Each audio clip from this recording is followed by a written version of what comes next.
I'm Mike Costello, and I'm here with Dr. Iris Freelander. And today we'd like to talk to you about the fact that every moment does create an opportunity for us to celebrate life. Isn't that true, Iris? Yes, it is. And very often we forget that every moment is important.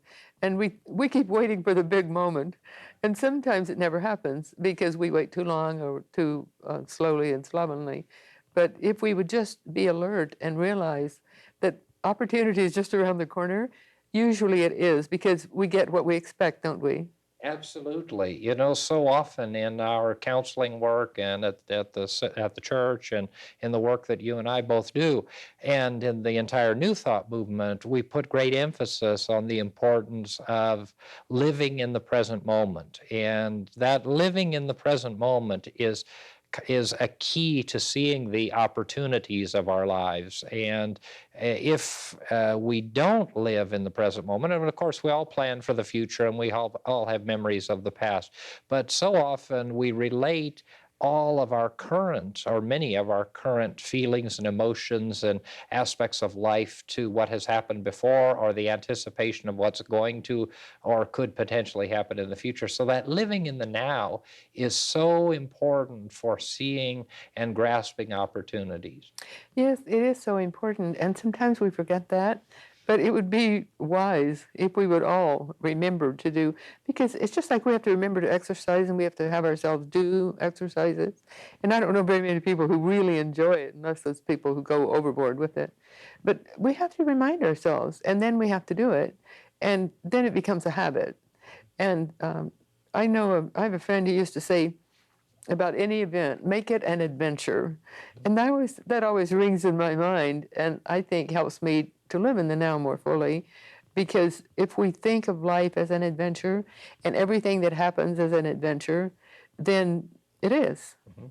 And every moment does create opportunities. And whether those opportunities are positive or negative really depends to a great degree on how we view the world, those around us, and how we view ourselves and project really our self image into the reality of life. Yes, and so we are masters of our own destiny. And when we remember that again, when we remember that, then we take responsibility for our actions more fully. And a lot of us just put things off and don't do new and challenging things because we're afraid we're going to fail. But it's just amazing how some very self-confident, seemingly self-confident people don't move because they don't do new things because they're afraid they're a failure. Wouldn't you say that's true? Absolutely. I think, just going back to the issue of counseling and talking with people, one of the things that happens so often when we're faced with individuals who have lost a job or have a relationship that's ended or any major difficulty in life, to see the opportunity or the potential for an opportunity within the experience. And now that's not at all to say, and we always stress the fact that we need to feel the way we feel. And so often people will talk about positive thinking, or they'll talk about denying the way that we feel, and we don't teach that at all. We want people to feel the way that they feel. And so in the midst of life experiences, we think it, and we know, and it's not unique to us, every psychological and spiritual and sociological group knows and understands that there is a dynamic at work that is counterproductive if we deny how we feel. But if we look at how we feel about the circumstance and situation and go through the process of responding to it appropriately, if one loses a job, there's going to be a period of time where is a little hiccup in life. If a relationship ends, there's going to be pain and there's going to be unhappiness. If there's a death, there's certainly going to be a grieving process. And those are extremes, but those feelings have to be and need to be felt, and we need to be open to those feelings. But then after the initial shock, if you will, or the initial realization of the experience, and we're talking now essentially about challenging experiences, and most of our lives are filled with challenging experiences, we hope, then we turn our way of thinking to what opportunity has this in store for me. And I just think of the people that you and I have talked to that have been faced with life-threatening illnesses, and we've counseled and worked with a lot of terminally ill people and people who are very near death. And I'm thinking also about people with serious and tragic illnesses. And out of that illness and out of that experience, great opportunities have come. And out of the loss of a job or the loss of a relationship or even a bankruptcy. I mean, when we look at the people that we've talked to and worked with in the past who have faced bankruptcy and have come through that experience and have worked through the process of feeling the feelings of inadequacy and the suffering and the loss of that and the limitation of it, but then reaching out from that after we really get in touch and help to process that feeling, then we begin to look at the opportunities that experience is going to present to us. And every experience, negative and positive, good or bad, if you will, does create opportunities for us. And there are opportunities in the midst of every moment. Every moment is filled with opportunities, and the opportunities come from us, and that comes from within us if we are strong and dynamic and empowered persons. And that's the sweetest and most exciting part of life is when we're on the way back up, when we've been down and back up. And some people, unfortunately, don't make that switch very well, but most people do. The human spirit is indomitable, and most people just are so grateful that they're able to move upward again and do it. And then, and it adds a new dimension to everyone's life. And we all have our times down. It might be financial, it might be any number of things, but we all have our times when we're down. And then, so we can empathize with other people more fully when they're having their problems, when we've had ours, and when we faced adversity, and then been victorious in that adversity. Absolutely, and therein lies a tremendous amount of help that we can give to other people, which is to be supportive. But sometimes we don't even need to, as we know so well, we don't need to be supportive by saying anything or doing anything so profound. We can actually send people positive and affirming thoughts. And of course, we believe that thoughts do indeed create vibration. And so to a lot of our viewers, that maybe is a new concept, but a new idea, and certainly people of some religious and spiritual persuasions haven't been introduced to that way of thinking. But it's at the core of what New Thought is about. It's at the core of what metaphysics is about. It's at the core about what the mind sciences are about from our perspective, and that is that we do send out thought in the form of vibration, don't we? Yes, and more people are accepting that. In the medical profession, they're accepting it more fully. Wouldn't you say that? Absolutely. And people accept it in all walks of life, and also various types of teachers teach that now, and it's a very wonderful thing. And I think as we go through life after life on our evolutionary journey upward, there are shifts, and that's one of the major shifts.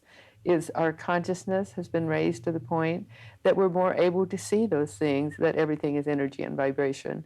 And in the New Thought movement, people have been saying that for a long, long time. But now all types of people are saying it and living it and teaching it, and that's wonderful. And that vibratory rate really has the ability to either support people or to build upon their negativity, doesn't it? Yes, it does. Yeah. And we have to guard against the negativity. But if we're living a life that's very positive, we don't even think about the negative, we just live it. And I think you're a good example of that. You live your life very positively, and you expect other people to, and I don't think you see very much negative in other people's lives unless they describe it to you. And even then, we talk and work with people to look beyond that, Yes. And so, one of the things that happens in our lives is that so often the things that we're saying and the things that we're doing are masking the reality of who and what we really are. And of course, we know and believe that everyone is pure and perfect and whole and dynamic and a wonderful individual and a wonderful spiritual and human being. But we have this idea that or we as a society, I think, and we as spiritual people have come to believe that we have this human dimension and we have the spiritual dimension. And of course, we know that we have this human dimension, the spiritual dimension, and this mental dimension, and that when all of those come together in perfect alignment, as they should, then we are the perfect people that we, and individuals or souls that we have been created to be from the beginning of time. And the things that we say and do that are negative are really things that have come into our lives through the process of this human experience. One of the wonderful things about the negative aspects of life is that it's limited to the earth plane. And that all that means is that in the physical, people can and do behave in a very negative way. And of course, people behave in a negative way in the mental realms as well. But what we see so often in the physical is this manifestation of people behaving in ways that we would think are distasteful or Not desirable. not desirable. Yes, and when we see that, I think that as we look out at people who are living in a negative way, then we need to be true to our own convictions and honor what we feel. And they can see it in our faces, and it makes a difference. It's just like it makes a difference in other people's lives when we pray for them, when we think high thoughts for them, positive thoughts for them, because every thought is important. Every thought makes a difference in the atmosphere of the earth, the global brain, the mass consciousness.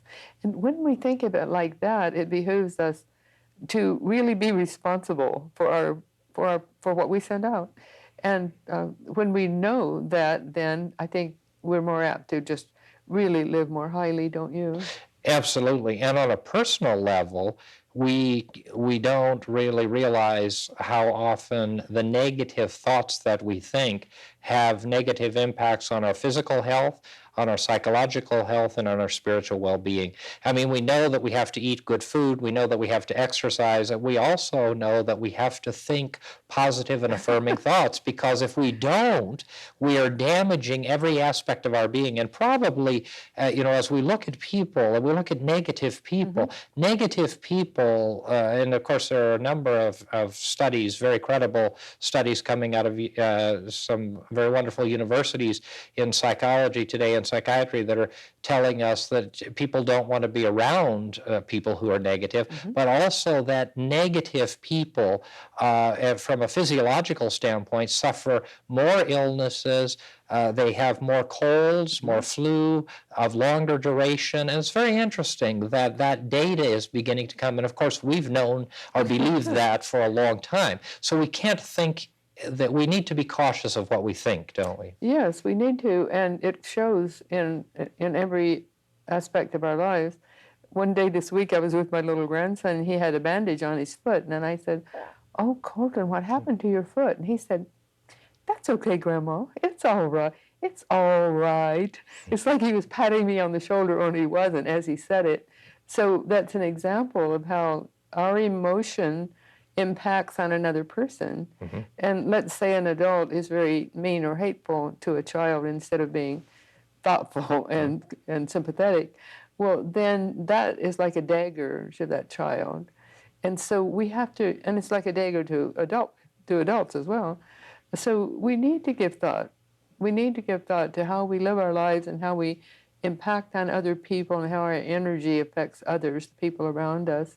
And we all know that if you enter a home where there's serenity and peacefulness, it's reflected in that home as you enter it. And then if there's dissension and discord, then that's reflected. So we can we're responsible for our environment, and our environment contains a lot of other people. Absolutely, and we feel it, and others feel it, and they feel it from us. They feel our vibratory rate, and they feel the vibratory rate in the environment in which we find ourselves, in the homes that we inhabit, in the buildings and offices. We'd like to pause at this point in the program and offer you the opportunity to receive some literature so that you can continue to study the ideas and concepts we're sharing with you.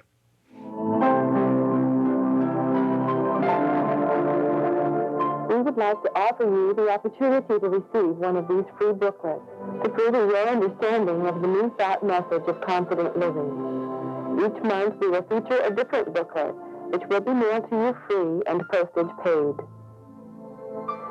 Simply address your request to Confident Living at P.O. Box 7726, Long Beach, California, 90807.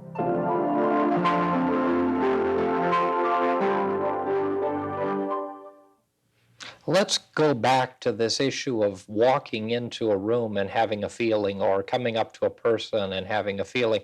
It really is a projection of their vibration, isn't it? Yes, it is. It's a residue of the energy that people have left behind or are creating at that time, either. And again, we have to honor the fact that people are sad, they have problems, and so forth. But also, we have to accept that they need to be responsible, and we need to be responsible. When I say they, I mean we. We all do, and we have to be consistent in this way. And also, it lifts our own spirits. If we go through a day feeling of despondency and any kind of negativity, then it reflects in our health, it reflects in how we relate to other people, it reflects in just our own productivity. But on the contrary, when we're acting the opposite way, then we feel more energized and more up. And a lot of people need to get out and get some exercise in order to have that happen in their lives. But we need to study our own lives and study what we're doing, and then make the changes that we need to make. And not to make changes for other people, but we each need to evaluate our own lives and see what we need to do. Some people need to spend more time reading, some need to spend less time in front of the television, some need to be more aware of what's going on in the world. It's not any one thing for everyone, it's a different thing for every person, each person, isn't it? Absolutely. And it also underscores the whole theme of what we're talking about today, and that is every minute, every moment, every breath, every thought is an opportunity. And it's an opportunity for us to build in a positive and affirmative way for ourselves and those around us, or for us to continue in the way that we go. And the choice is always ours. And so often people say to us, well, from a spiritual standpoint, what you're talking about is really humanism. And of course, we talk about the fact that humanism is a dimension of spirituality. And so New Thought is about the creative integration of the understanding of spiritual reality and truth together with the reality of our being human, and yet not apologizing for, as we say so often, well, we're only human. And the fact is, we're not only human. We're more than only human. We are psychological beings, meaning mental beings. We're spiritual beings, and because we're so much more than only human, we have so many opportunities, and those opportunities present themselves over and over and over and over again. And the really good news and the wonderful, exciting thing about it is that we have an opportunity to change anything at any time that we want to, don't we? Yes, and we must. We must do that. And we can all look at our own lives and see times when we've fallen flat on our faces. And I can remember once I was going through a period of great sadness in my life, and a friend was to pick me up to go to lunch, and then we were going to do a little work together. And I wasn't dressed when she got there, and she said, what? I could have been doing things at my home, and she gave me a really strong lecture, and she was really upset with me. And I said to her, if you want to be my friend, you just have to accept me the way I am. So I think sometimes we have those periods in our lives and we can't be critical of other people because we never know what anyone else is going through. And it might not be obvious exteriorly, but we all have our cadence to life, and we don't know what other people are going through, but we can just offer cheerfulness and goodwill, and then it will lift that other person, regardless of what if they're totally happy or if they're going through a great crisis or a small problem. And it's our attitude that makes the difference. And we owe it to other people to be kind, thoughtful, and loving. And I don't mean that in a maudlin way, but to just be accepting would be another way to say it. Absolutely, and allow them to walk their way, Yes. and allow them to experience what they have to experience, and to have them see in us. And of course, part of the process from a spiritual standpoint, New Thought doesn't send missionaries. We don't proselytize. So we don't proselytize because the proselytizing or the evangelizing that we do is the invitation of people to look at our lives as examples, and people come to our way of thinking and are more interested in coming to learn more about us through seeing us and our lives, and wondering what is it that they have that is lacking in my own life, rather than trying to convert someone. And we never are trying to convert anyone, and that's another issue, and we need to stress that conversion is not, and the entire New Thought movement is not built upon conversion or the changing of anyone's faith tradition. It has to do with the changing of the mental attitude of individuals and the application of universal spiritual and mental principles to create dynamic and empowered lives. And if people wish to come and walk with us in that, we're happy to have them, and many do. But there are many other faiths who embrace the same ideas and concepts and tenets of these universal principles in a wonderful and magnificent way. So often people will say, well, what is it that you people believe? Well, it's impossible to verbalize. And of course, we have no creed, because we say we have only the demonstration of our lives and the living out of the teaching. And the teaching is an ever evolving process of applying the principles to our daily lives and getting better and better at living those principles. And if we get better and better at living those principles, then we reflect it. And it is marvelous in a way how many people who change their way of thinking and align themselves with these principles and ideals are dynamically more healthy, prosperous, successful, vibrant, and many, as we've talked about, you and I, and we've talked in groups before, about how many people live into their 80s and 90s in great vibrancy, and others who make their transition earlier do it with such ease in terms of dealing with the realities of the fact that their physical life is so much shorter. So it is that tranquility of life and the ability to see life as an opportunity, every moment as an opportunity, and to live it out, and to allow others to live it out in their own way. And if they're able to find the way that works for them, we need to let them do that. And certainly once our children are raised, we all raise our children. Maybe we raise them a little too controllingly, but once we raise our children, we need to let them go. And we need to let those in relationships go. We need to let those in our circle of friends go to experience what they need to experience in life, just as you said just a moment ago. Yes, and we need to enjoy whatever it is we're doing, whatever we set our mind to do, or that seems to be our lot that we need to do, then to enjoy it. I think it's very sad when people do things in a way that they don't enjoy life, because whatever we have to do, whatever comes our lot, then we can enjoy it. And I heard a lady say recently, that lady was retirement age probably, and she said, now it's time for me to do something for me, because I've lived for others all my life, and meaning her family. And I thought how sad that she didn't enjoy that more. Perhaps there was sickness and that precluded her enjoying it. I wouldn't know what it was. But whatever it is we're doing, we really should enjoy, because that's how we grow. And it's very possible, isn't it? So many people say, oh, well, that's not possible. It's not possible to live a joy-filled life, but it is if we make choices Yeah. and if we embrace the opportunities of life. And the opportunities often mean that we have to make changes in our life. And those changes are the dynamic catalyst that bring about the manifestation of a joyful life. So often when we counsel and work with people who are unhappy in jobs, we say, well, quit your job. Quit your job. And of course, people can tell us all kinds of reasons why they won't quit their job. And our response is, you can always get another job, and you can get another one that you like better and that you can be happier in.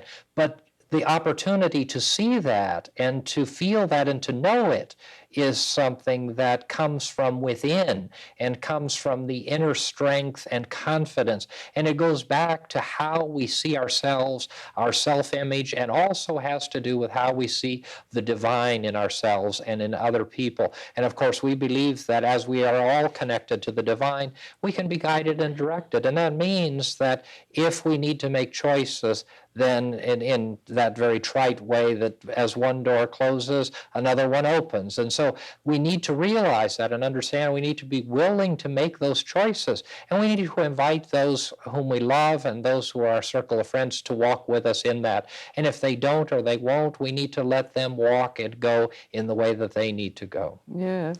And I think one of the most difficult things in life is to see someone close to us suffer.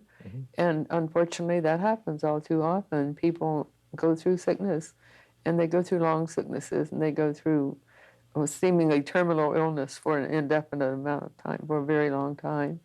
And that's hard. It's hard for anyone. But still, we can maintain our equilibrium and our equanimity through just philosophical thinking. And I think when we believe in reincarnation and believe in many lives, then we can take that more easily, don't you? It's not so hard for us. What do you think? I think any belief in the continuity of life, whatever that is, if people believe that whatever it is, as long as they understand and embrace the concept that life is eternal. And of course, that's the wonderful thing about the tradition that we have is that there are a myriad of ideas and thoughts, and it's very, very important and basic to our understanding that this isn't all that there is.